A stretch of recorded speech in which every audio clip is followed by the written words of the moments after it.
nós trataremos sobre quem é a essência do Natal. O texto nos diz: mas para a terra que estava aflita, não continuará a escuridão. Deus, nos primeiros tempos, tornou desprezível a terra de Zebulon e a terra de Naftali, mas nos últimos tempos tornará glorioso o caminho do mar, além do Jordão, Galiléia dos gentios. O povo que andava em trevas viu grande luz, e aos que viviam na região da sombra da morte, resplandeceu-lhes a luz. Tu, Senhor, tens multiplicado este povo e aumentaste a sua alegria. Eles se alegram diante de ti, como se alegram no tempo da colheita, e como exultam quando repartem os despojos. Porque tu quebraste o jugo que pesava sobre eles, a vara que lhes feria os ombros, e o cetro do seu opressor, como no dia da vitória sobre os midianitas. Porque toda bota com que o guerreiro anda no tumulto da batalha, e toda roupa revolvida em sangue, serão queimadas, servirão de pasto ao fogo. Porque um menino nos nasceu, um filho se nos deu, o governo está sobre os seus ombros, e o seu nome será Maravilhoso Conselheiro, Deus Forte, Pai da Eternidade, Príncipe da Paz. Ele estenderá o seu governo e haverá paz sem fim sobre o trono de Davi e sobre o seu reino, para o estabelecer e para o firmar com juízo e com justiça, desde agora e para sempre. O zelo do Senhor dos Exércitos fará isso. Vamos orar. Senhor nosso Deus, nós te damos graças por tudo que tens feito em nossas vidas. A nossa ação de graças não é simplesmente por ter nos dado alguns bens materiais durante 2025, mas pelo teu cuidado, pela tua fidelidade, pela tua bondade e pelo teu amor. E nós te pedimos que, à medida que nós formos observando esses 7 versículos, o teu Santo Espírito fale ao nosso coração a respeito de quem é, de fato, a essência do Natal. Oramos no nome de Jesus. Amém. Vocês podem se assentar com esse texto aberto.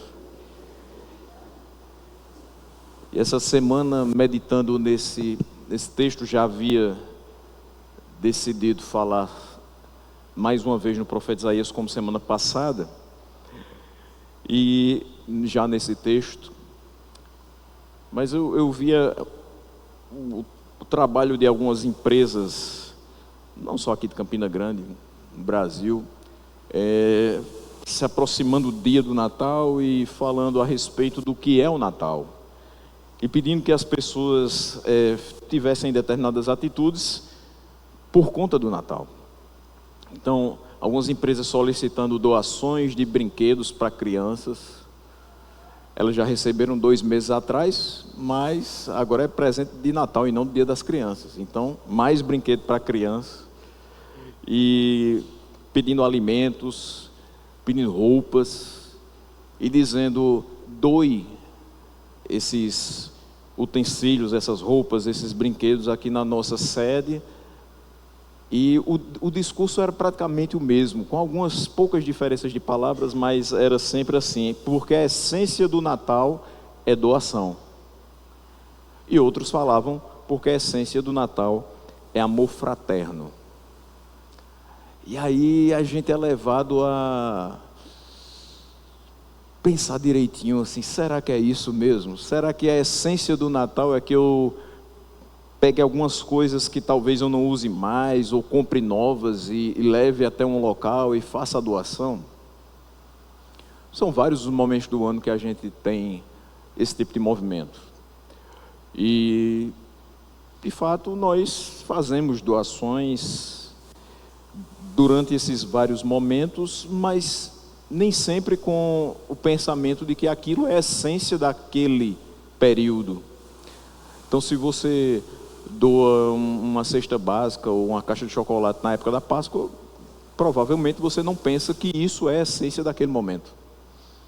Da mesma forma, se você der uma roupa para alguém necessitado nesse período de Natal, você não vai pensar que essa é a essência desse momento. Eu espero que você já tenha aprendido que é diferente. Mas isso me inquietou muito, essas duas palavras, doação e amor fraterno. E eu fui para a Bíblia para saber se tem fundamento. Porque tudo a gente tem que ir para a Bíblia. Então fui. E eu percebi que boa parte do que a gente olha acerca de Cristo é de fato doação. E tem amor fraterno também envolvido no ministério dele. Porque é um menino que nasce para se doar, para se entregar. E quando ele se entrega em nosso lugar, ele se torna primogênito entre muitos irmãos. Amor fraterno da parte de Deus para nós. Então, hoje eu quero falar sobre quem é a essência do Natal, porque Natal não é troca de presentes, não é doação de gêneros alimentícios, mas é alguém que se doou para que tivéssemos vida e pudéssemos ser co-herdeiros daquilo que sempre foi dele. Então é alguém, Natal é uma pessoa, a essência desse Natal é Cristo. E não dá para falar, seja 25 de dezembro, seja qualquer outra data, não interessa, não dá para falar da nossa vida sem falar de Cristo. Porque se não fosse Ele, nós não teríamos vida. Então nós falamos sobre quem é a essência do Natal, falando sobre o autor da nossa vida. Falando sobre aquele que possibilitou a nossa vida. E é sobre ele que eu quero falar nessa noite. Começando no versículo 1 e no versículo 2. Que dizem o seguinte: mas para a terra que estava aflita não continuará a escuridão. Deus nos primeiros tempos tornou desprezível a terra de Zebulon e a de Naftali. Mas nos últimos tempos tornará glorioso o caminho do mar, além do Jordão, Galiléia dos gentios. O povo que andava em trevas viu grande luz, e aos que viviam na região da sombra da morte, resplandeceu-lhes a luz. Observe que no pior dos tempos, o povo de Deus tem apesar disso, para se consolar. Alguma coisa para equilibrar os seus problemas. Talvez muita gente hoje olhe para a situação que a gente vive, para o cenário que se apresenta no mundo e diga assim: eu estou vivendo o pior dos tempos. Eu nunca vi algo semelhante ao que estamos vivendo. Talvez seja 2025 tenha sido o pior ano da minha vida. Talvez eu nunca tenha visto tantas coisas fora do lugar como eu vi durante esse ano e nesses últimos anos. É um pensamento corriqueiro, é um pensamento válido, humanamente falando. Mas no pior dos tempos, na visão de muita gente, a gente tem esse apesar disso. Que você diz, apesar disso, Deus continua no controle. Apesar disso, eu continuo confiando em Deus. Apesar disso, eu sinto a sua mão a conduzir a minha vida.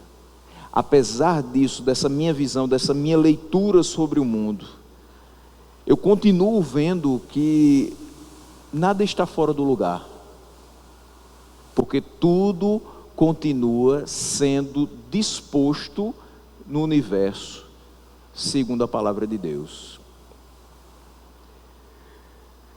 Nada foge do seu conhecimento, nada foge dos seus olhos e nada foge das suas mãos.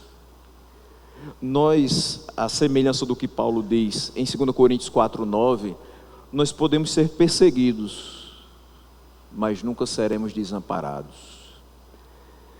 Nós podemos estar contristados, como ele diz no versículo 10 do capítulo 6, mas estaremos sempre alegres. Se você lembrar que existe um Deus nos céus, que enviou o seu Filho para que você tivesse perdão de pecados e tivesse vida abundante, no presente e no porvir, você tem motivo de se alegrar. Por isso que eu não consigo entender tanta cara fechada em muitos locais, dizendo que crente tem que ser sisudo, tem que ser sério. A gente tem que levar a palavra de Deus com seriedade, mas a gente tem que levar a vida com alegria. Afinal de contas, temos Ele no nosso coração. E você certamente não vai trazer para si a abertura de portas à pregação se você já chegar dizendo para as pessoas: está em pecado? Vai para o inferno. Mas você vai sim ter portas abertas, e Deus vai abençoar essas portas abertas para que você pregue. Se você disser: quer conhecer o amor que me alcançou? Eu posso lhe apresentar.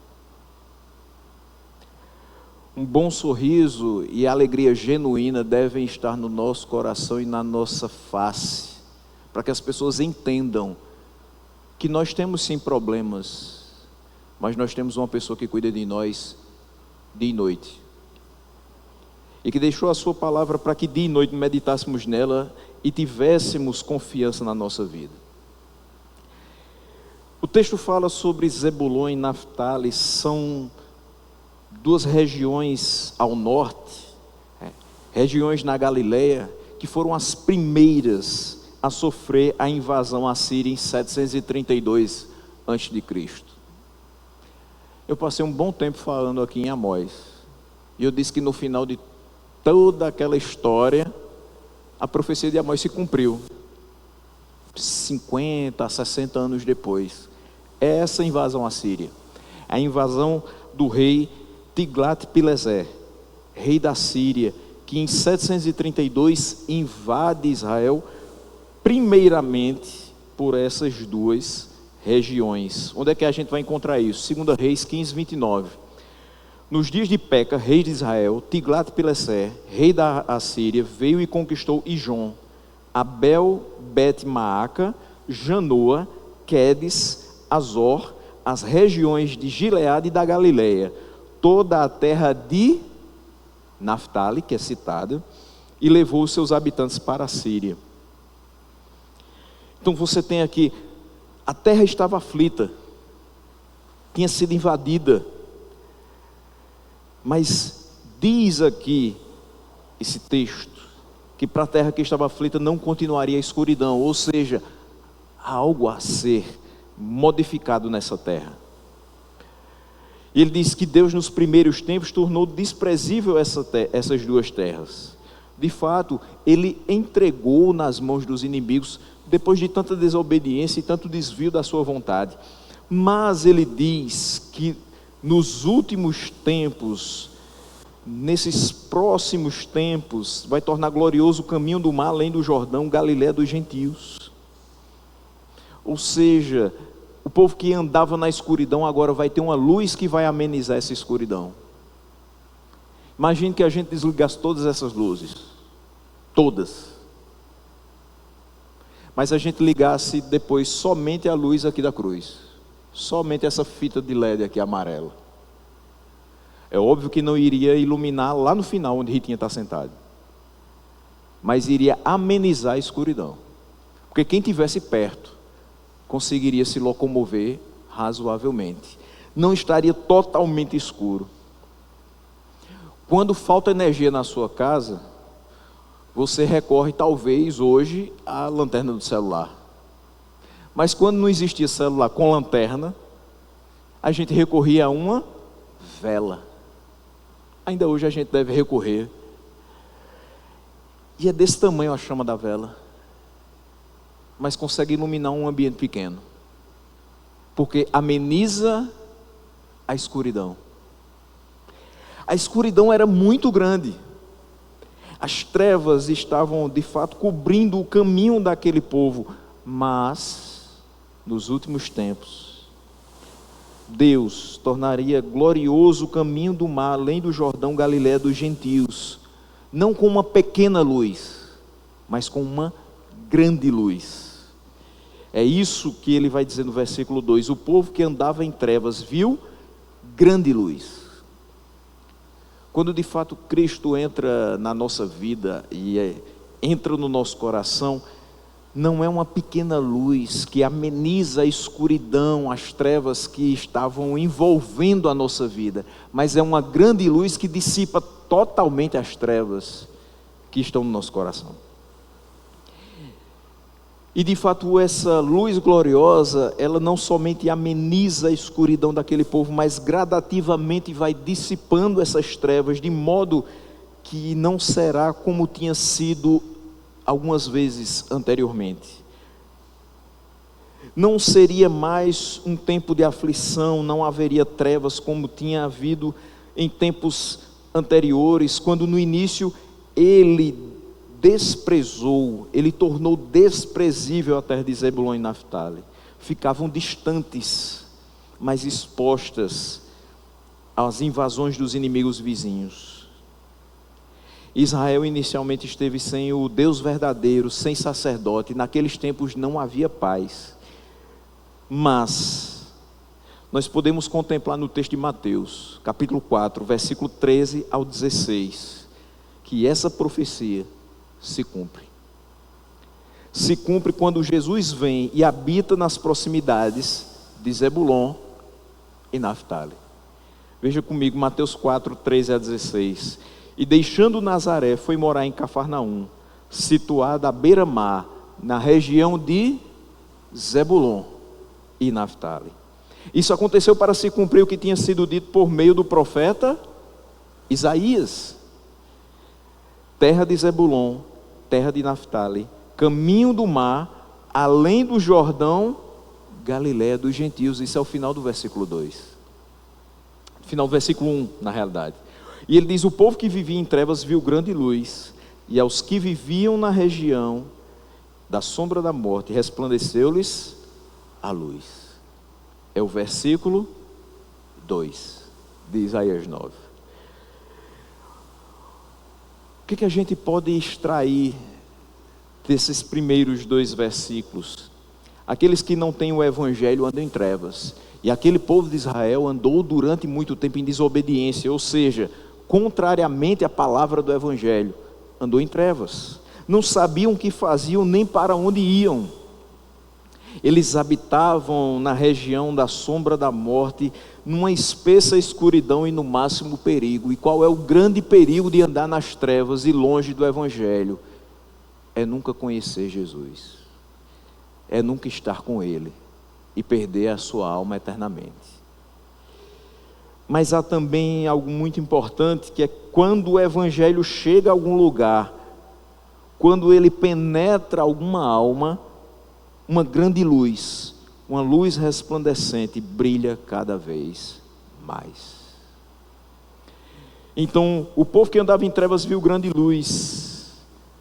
O povo que vivia na região da sombra da morte, resplandeceu-lhes a luz. Um belo dia estávamos bem perdidos, e nada poderia ser feito para que nos encontrássemos, porque você não está a salvo quando se encontra consigo mesmo. Você não está a salvo quando conhece a pessoa mais influente da sua sociedade. Você não está a salvo quando você ganha a mega da virada. Você está a salvo quando Cristo te encontra, e quando você conhece a luz que de fato dissipa toda a treva. E o versículo 3 nos mostra o seguinte: tu, Senhor, tens multiplicado este povo e aumentaste a sua alegria. Eles se alegram diante de ti, como se alegram no tempo da colheita, e como exultam quando repartem os despojos. Eu não consigo enxergar em alguém que não tem Cristo perspectiva de futuro. Ela pode até fazer planos, ela pode até dizer que almeja alguma coisa na sua vida, mas se os nossos planos, os nossos sonhos não passam no crivo do Senhor, eles não virarão realidade. Então eu não posso ter perspectiva longe de Deus. É falaciosa a frase do para-choque dos caminhões e às vezes de alguns adesivos de carros. O homem sonha e Deus realiza. Às vezes o homem sonha, mas o seu sonho é para a sua ruína, e Deus não realiza. Às vezes o homem sonha, mas é para a ruína do outro, e isso Deus não realiza. Mas quando os sonhos que nós temos são coerentes com o caminho que Deus traçou para a nossa vida, aí sim Ele realiza. Quando olhamos para Cristo, depois dessa luz resplandecente na nossa vida, nós agora podemos enxergar um futuro. Deus abre esse novo futuro para essas pessoas que antes estavam vivendo em tristeza. A gente invariavelmente vai passar por situações difíceis na vida e talvez a gente não tenha força própria para reverter essas situações. Talvez você passe por uma demissão e a falta daquele recurso que vinha do seu trabalho faça você se entregar completamente à tristeza e você diz: eu não vou voltar a ter o que eu tinha antes. E é nessa que algumas pessoas ficam além da conta tristes, entregues à desesperança, não percebendo que o sustento não vinha do seu trabalho, mas vinha de Deus, que te deu o trabalho. E se Ele te deu um, Ele pode te dar outro. E às vezes você não sabe que o plano dele era que você saísse daquele local, para que Ele pudesse te colocar em outro. Às vezes o plano dele é fazer com que você ganhe menos, para que você lembre que é dependente dele, e não autossuficiente.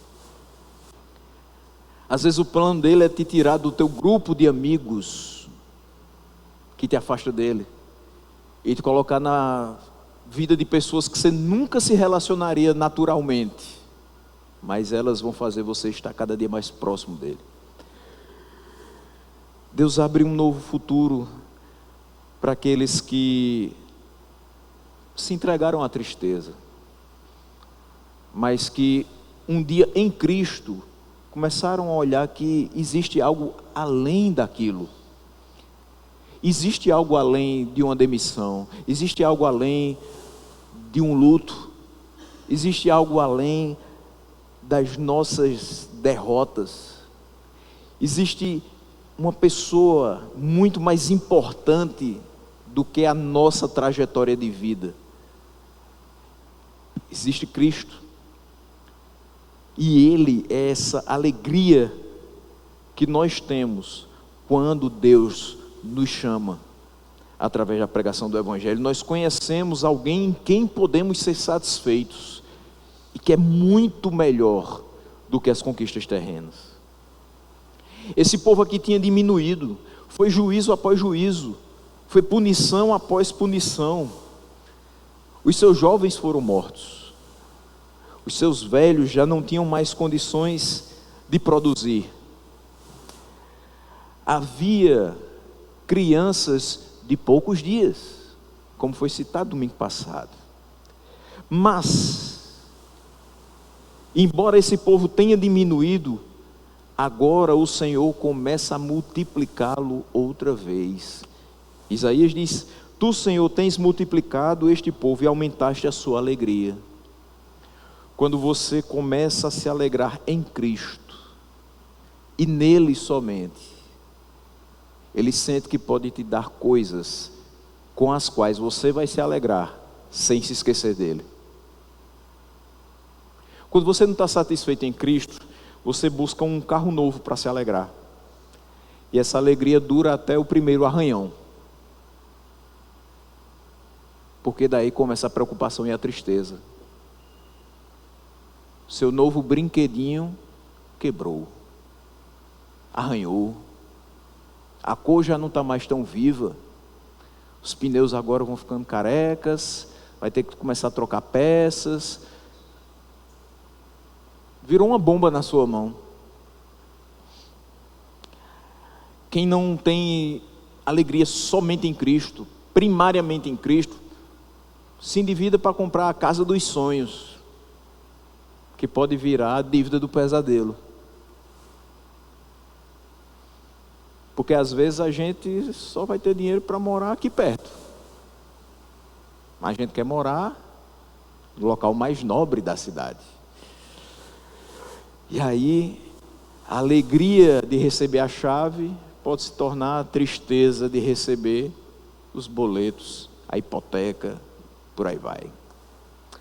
Quem não tem alegria completa em Cristo vai inventar a viagem todo final de semana. E vai dizer como é bom viajar. E é. Como é maravilhoso conhecer novas culturas, ter experiências gastronômicas. Mas tudo isso custa muito. Quando você volta, que sente e coloca tudo no papel, os dias que você viveu como se não tivesse amanhã vão ser agora tristeza. Tentando ver como é que você vai pagar a conta que ficou. E aí você começa a dizer, meu Deus, o que vai ser de mim? Agora você lembra de Deus. Agora você lembra dele, por quê? Porque aquilo que você achava que seria sua alegria, não te completou, não te preencheu. Agora você vai para aquele que de fato provê alegria eterna, que não traz dor de cabeça, que não traz decepção. Quando de fato nós percebemos que é nele que deve estar o nosso contentamento, ele multiplica as nossas alegrias. Estar aqui hoje é uma grande alegria. Porque talvez você durante esse ano passou um tempo sem poder vir. Mas hoje você está aqui. Estar de pé e falando é uma grande alegria. Porque talvez a primeira ideia médica fosse: você não dura muito tempo, você não vai conseguir fazer isso mais por tanto tempo, você vai ter dificuldades nesses aspectos. Mas a gente continua por aqui. Veja que se a gente colocar os olhos simplesmente nas coisas terrenas, em algum momento a gente vai ser decepcionado, em algum momento a gente vai sentir preocupação excessiva, em algum momento a gente vai ficar triste. A gente só vai ter um novo futuro diante da gente quando a gente olhar para Cristo e disser: o meu futuro está nas mãos dele, porque eu sei que ele tem o melhor. E essa alegria vai encontrar expressão nessas metáforas de colheita e vitória. Ele vai dizer: eles se alegram diante de ti como se alegram no tempo da colheita e como exultam quando repartem os despojos. Você planta, rega, faz tudo bem direitinho e você espera 3, 4 meses para que venha o momento de colheita. Quando você vê os primeiros frutos, duvido que você não fique feliz. Você não precisa ser um grande agricultor, você pode ter um vaso de concreto em casa, colocar um pouquinho de terra, preparar as sementezinhas, e quando começa a sair as primeiras folhagens, você já fica animado. Quando começa aquela pequena frutinha a aparecer, você já fica mais animado ainda. E quando você consegue comer daquele alimento que você plantou, aí você diz: como Deus é bom. Ele está abençoando as obras das nossas mãos. E você se satisfazendo com aquilo que Ele te deu. Da mesma forma, quando os guerreiros terminavam a batalha vitoriosos, eles pegavam os despojos e saíam dividindo. E aquilo era motivo de alegria para eles. E essa nova alegria é comparada a esses dois momentos em que nós somos saciados pelas vitórias e pelo nosso abastecimento. Os números de uma nação são a sua força e a sua riqueza. Uma nação muito pequena, com poucos habitantes, se sente enfraquecida. Você nunca vai escutar, provavelmente, que uma nação do tamanho, por exemplo, do estado de Sergipe, que é o nosso menor estado, vai se sentir tão poderosa quanto o Brasil, que tem tamanhos continentais. Uma nação que tem 5 milhões de habitantes talvez tenha medo de se envolver em determinadas questões diplomáticas e políticas com a nação que tem mais de 200 milhões de habitantes. Ela vai pensar logo no tamanho do seu exército. Uma nação que tem uma economia muito fraca, com uma renda per capita muito baixa, com um produto interno bruto mais baixo ainda, se preocupa muito, enquanto uma nação que tem bons números de economia se sente mais tranquila. Então os números de uma nação são sua força e sua riqueza. E esse povo que tinha diminuído drasticamente, agora começa a respirar novamente. Começou a não ver uma luz no fim do túnel, mas a luz que tirou esse povo das trevas. O Evangelho, quando vier com a sua luz e força, vai trazer alegria. E aqueles que o receberem verdadeiramente vão se alegrar. Talvez alguma pessoa diga assim, mas eu aceitei Jesus e perdi meu emprego no outro mês. Como é que eu posso estar alegre? Você vai descobrir que a alegria vai além de ter um emprego de 8 horas por dia, que você ganha R$ 1.518. Você vai ver que a alegria é muito mais do que feira feita e conta paga. A alegria é ter a certeza de para onde você vai quando fechar os olhos aqui na terra. É a certeza de salvação e de vida eterna. Quem receber verdadeiramente esse evangelho vai ter motivo de alegria. Não é aquela alegria que dura 5 minutos, que dura uma noite, que dura uma semana. Dura o restante da sua existência, ou seja, para a eternidade. Aqueles que desejam ter alegria devem esperar passar por um árduo trabalho. Ou seja, essa alegria vem, ela é graciosa, mas você vai passar sim por um árduo trabalho como lavrador, antes de ter a alegria da ceifa, e um duro conflito como soldado, antes de ter a alegria de repartir os despojos. Mas, quando essa alegria vier, vai ser abundante a recompensa do trabalho. A gente está vivendo um momento muito difícil, é verdade. Às vezes a gente pensa, por que prega tanto e tão poucas pessoas são convertidas à palavra de Deus? Por que os corações estão cada dia mais duros?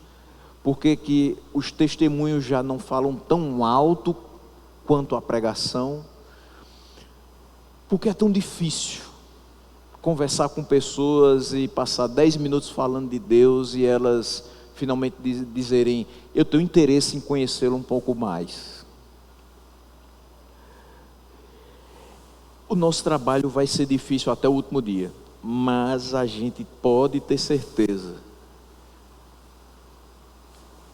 que a gente, vivendo em fidelidade, muito mais fiel é aquele que nos chamou.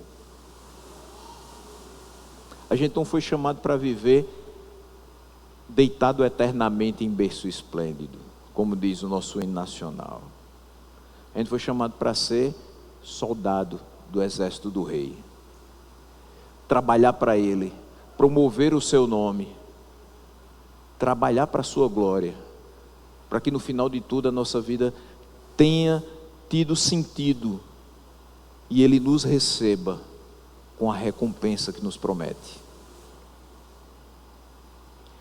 Os versículos 4 e 5 mostram algumas palavras que traduziam a opressão que esse povo vivia. Tu quebraste o jugo que pesava sobre eles. Jugo, opressão. Depois ele diz, a vara que lhe feria os ombros, punição, e o cetro do seu opressor. Tudo isso, todas essas figuras de opressão foram quebradas. Por quem? Por ele. Tu quebraste o jugo que pesava sobre eles, a vara que lhes feria os ombros e o cetro do seu opressor, como no dia da vitória sobre os midianitas. Que vitória foi essa sobre os midianitas? Gideão liderou essa vitória sobre os midianitas. Essa citação é uma referência a essa vitória de Gideão sobre os midianitas, que foi acompanhada do tremendo poder de Deus, apesar da fraqueza de Gideão. Sempre quando nós vencemos, não foi a nossa força, foi Deus. É interessante que algumas frases que são feitas não tem sentido nenhum, como é que eu falei antes, né? O homem sonha, Deus realiza. Mas tem uma que não é bíblica, mas faz um certo sentido. Nunca foi sorte, sempre foi Deus. Quem diz isso na maioria das vezes é o povo lá de fora. Mas a gente pode dizer também, porque para quem tem Deus, não existe sorte, existe bênção. Para quem tem Deus não existe sorte, existe bondade. Para quem tem Deus não existe sorte, existe poder que se aperfeiçoa na nossa fraqueza. Os restos deixados pela batalha podiam ser removidos. Olha o que é que diz o versículo 5: toda bota com que o guerreiro anda no tumulto da batalha e toda roupa revolvida em sangue serão queimadas, servirão de pasto ao fogo. O conflito acabou, Deus coloca um fim à guerra. O Salmo 46 diz isso, versículos 9 e 10. Ele faz cessar as guerras até os confins do mundo, quebra o arco e despedaça a lança, queima os carros no fogo. Aquietem-se e saibam que eu sou Deus, sou exaltado entre as nações, sou exaltado na terra. Nós estamos falando daquele que pode cessar e vai cessar toda guerra. Aquele com que faz que onde existir essa guerra possa haver paz. 2 Coríntios 10, 4, porque as armas da nossa luta não são carnais, mas poderosas em Deus para destruir fortalezas. Destruímos raciocínios falaciosos. Por que é citado aqui principalmente a questão da vitória sobre os midianitas? Por que ele cita libertações anteriores? Ele faz das libertações anteriores o seu padrão para trabalhar a nosso favor. Sempre que você estiver em dificuldade, lembre-se, Ele já fez isso e Ele pode fazer de novo. Nós devemos ser encorajados por essas libertações, a confiar nele e recorrer a Ele. Estou em dificuldade, a quem vou recorrer? Não pegue o seu celular e rode a sua lista de contatos. É muito mais eficaz deixar o celular de lado, dobrar os joelhos e falar com o único que pode.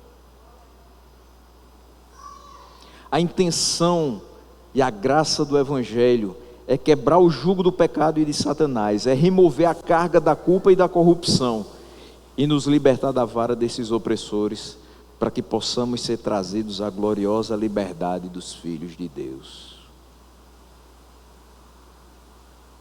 Falar de um momento como o Natal, falar da vinda de Cristo, falar desse menino que nasceu, esse filho que se nos deu, sem falar de libertação, não é nada, porque ele veio para nos libertar do poder do pecado, da corrupção do pecado, da culpa do pecado, para que a gente vivesse livremente como filhos de Deus. Quem é?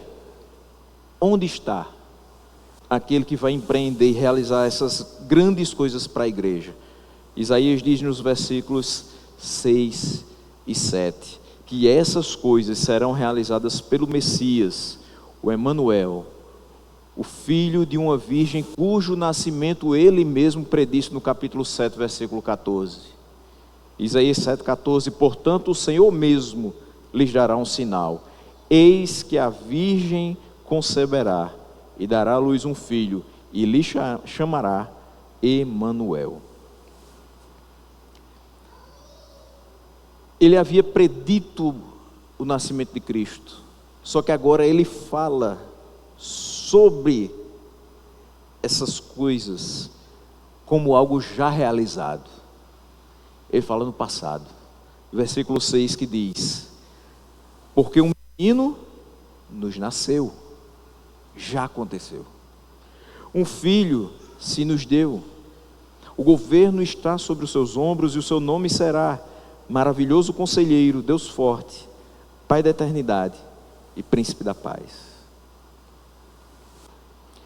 E ele fala aqui de uma forma muito interessante, porque ele cita que é um menino, mas também diz que é um filho. É um menino, é um bebê que nasce, é o Deus Todo-Poderoso se manifestando como um bebê que nasceu, mas também é o Filho de Deus sendo entregue por Ele mesmo para a nossa remissão de pecados. As boas novas são o nascimento de Jesus Cristo, e os 4 nomes reais expressam as suas qualidades, tanto divinas como humanas, dando a certeza de que Ele é realmente Emanuel. Esses verbos nasceu e deu são coerentes com a sua humanidade, mas também com a sua divindade. Por isso que não tem como dizer que ele ou era uma coisa ou era outra. Vejam na sua humilhação, aquele que é Deus, o Deus Todo-Poderoso, vem na forma de um bebê que nasce.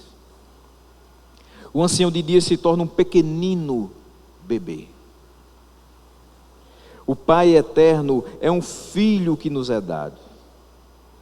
Ele assume essa nossa natureza. Ele se humilha, se esvazia para nos exaltar e encher. Ele nasceu no nosso mundo. Ele vem até nós. O Verbo se fez carne e habitou entre nós. Ele é dado gratuitamente para ser, para nós, tudo aquilo que nós, como pecadores, necessitamos. Deus amou tanto o mundo que o deu para nós. Mas vejo também na sua exaltação, essa criança, esse filho de Deus, filho do homem que nos foi dado, tem a capacidade de fazer muitos atos de bondade para conosco. Ele foi investido da mais elevada honra e do mais elevado poder, de modo que nós não podemos deixar de ficar felizes se ele for nosso amigo. Eu entendo perfeitamente quem encontra uma pessoa famosa, tira foto e diz assim: hoje é o dia mais feliz da minha vida, eu conheci fulano, tirei uma foto com ele, fiz uma selfie com ele. Mas ser amigo de Deus é bem melhor. Isso não vai ser registrado numa selfie. Isso vai ficar para o resto da sua vida. Pode não estar no Instagram que você é amigo de Deus. Você não tem que comprovar com foto, mas você tem que comprovar com sua vida, vivendo para a glória dele. Ser amigo dele, ser considerado amigo dele, ter ele como amigo, é bom demais. Ele é um maravilhoso conselheiro. Ele tem poderosas obras realizadas em nosso favor. Ele é maravilhoso. E essa palavra bem poderia ser miraculoso, porque tudo que nós não podemos fazer, ele faz. E muitas vezes ele faz de onde a gente não poderia imaginar que aquilo poderia ser feito. Mas ele é um maravilhoso conselheiro. Quem você procura para lhe dar conselhos?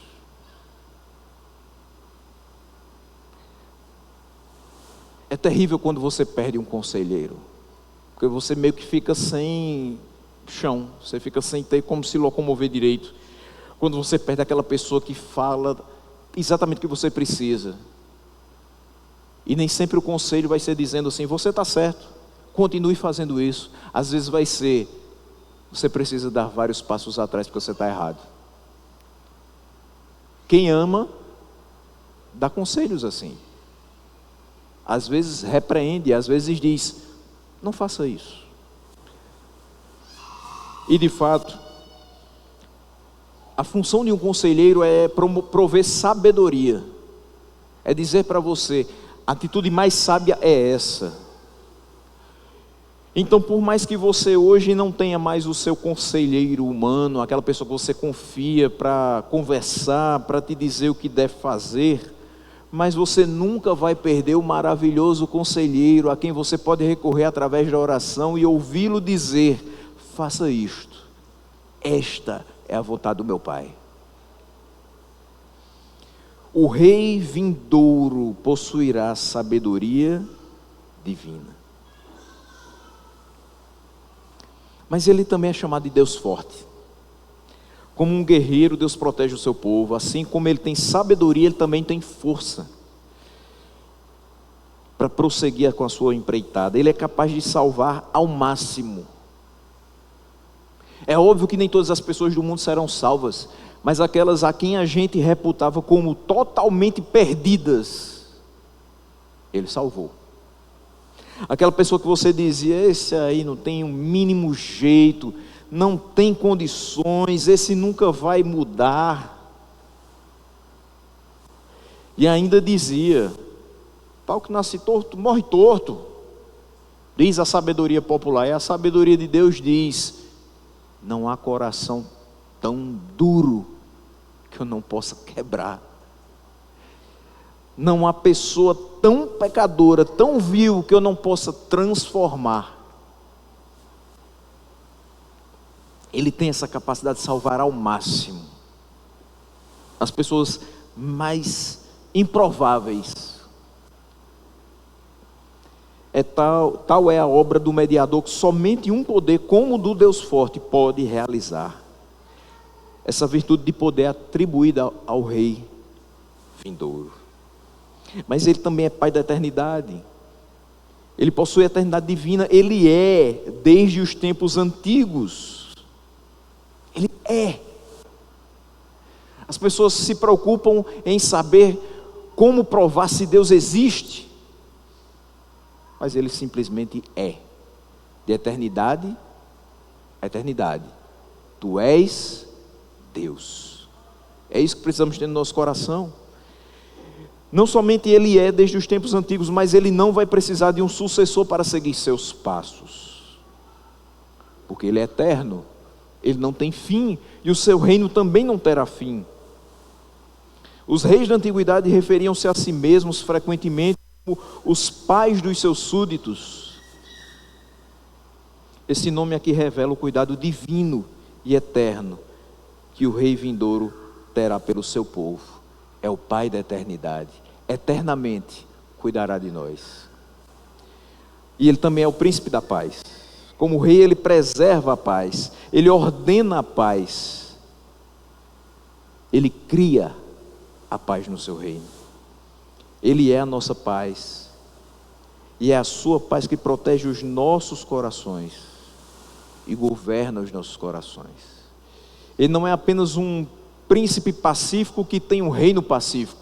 Ele não é alguém que entrou na história do mundo e fez com que outras pessoas que estavam em guerra assinassem tratados de paz e essa paz durasse por um tempo, até que novos conflitos fossem estabelecidos.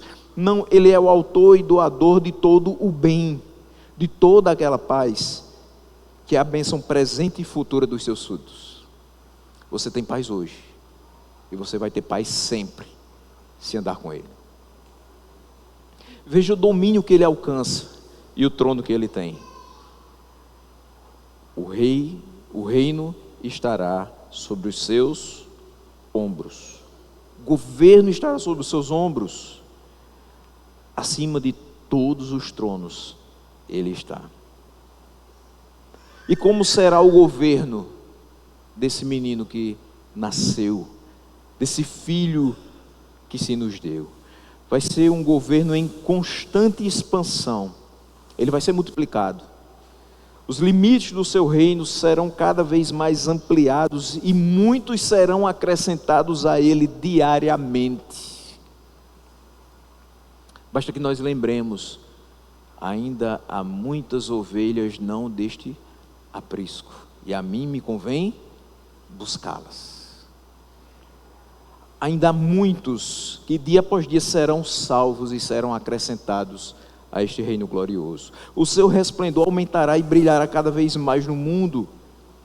Os monarcas da terra foram, cada um deles, menos ilustres que os demais, de modo que o que começou em ouro terminou em ferro e barro, sem nada. Cada monarquia gradativamente definhou. Eu costumo, desde o ano de 2001, ter uma expressãozinha que sempre combino com minha mãe em algumas conversas que a gente tem. Quando algo muito grande começa a ruir, nós sempre comentamos: se as torres gêmeas caíram, o que é que pode acontecer? Aquilo que era o símbolo do poderio daquele país, ruiu com 2 aviões. Pessoas foram achadas nos escombros. Não existe reino que dure para sempre, exceto o do Senhor. O reino de Cristo é um reino que cresce a cada dia e será perfeito no final. Esse reino vai ser um reino pacífico, de acordo com a sua característica de príncipe da paz. Ele vai governar pelo amor e vai reinar no coração dos homens, de modo que onde estiver o seu governo, ali vai haver paz, e na mesma proporção em que cresceu o seu governo, a paz também vai aumentar. É um governo justo. Aquele que é o filho de Davi reinará sobre o trono de Davi e sobre o seu reino, ao qual ele tem direito. Será administrado com prudência e justiça, de modo a responder ao grande objetivo do governo, que é o estabelecimento do reino. Será um reino eterno, não terá fim o incremento da sua paz, a felicidade dos súditos do seu reino perdurará até a eternidade. Ele reinará desde agora e para todo sempre. E o próprio Deus se empenhou para que tudo isso acontecesse. O versículo 7 termina dizendo: o zelo do Senhor dos Exércitos fará isto. A garantia que nós temos de que Ele fará tudo isso é que o zelo do Senhor dos Exércitos fará isto. O Senhor dos Exércitos, que tem todo o poder na sua mão e todas as criaturas à sua disposição, Ele preservará o trono de Davi, até que este príncipe da paz esteja assentado nele. O seu zelo fará isto, pela sua própria honra, pela veracidade da sua promessa e pelo bem da sua igreja. Quem é a essência do Natal? O menino que nasceu, o filho que se nos deu. O governo está sobre os seus ombros. Ele é o nosso maravilhoso conselheiro, que nos conduz por caminhos retos. Ele é o nosso Deus forte, em quem podemos confiar para vencer todas as nossas dificuldades. Ele é o Pai da eternidade, que cuidará de nós hoje, amanhã, todos os dias da nossa vida, e depois que o nosso corpo descer à sepultura, porque a matéria volta ao pó, mas o nosso espírito voltará para Ele. Ele é o príncipe da paz, aquele que enche o nosso coração de confiança, para caminhar nesse mundo, olhando para Ele, apesar de todas as dificuldades. sabendo que Ele reconfortará o nosso coração, apesar de tudo. Nós temos um apesar disso em meio à tribulação. Apesar da tribulação, temos Cristo. Ele é a essência do nosso Natal.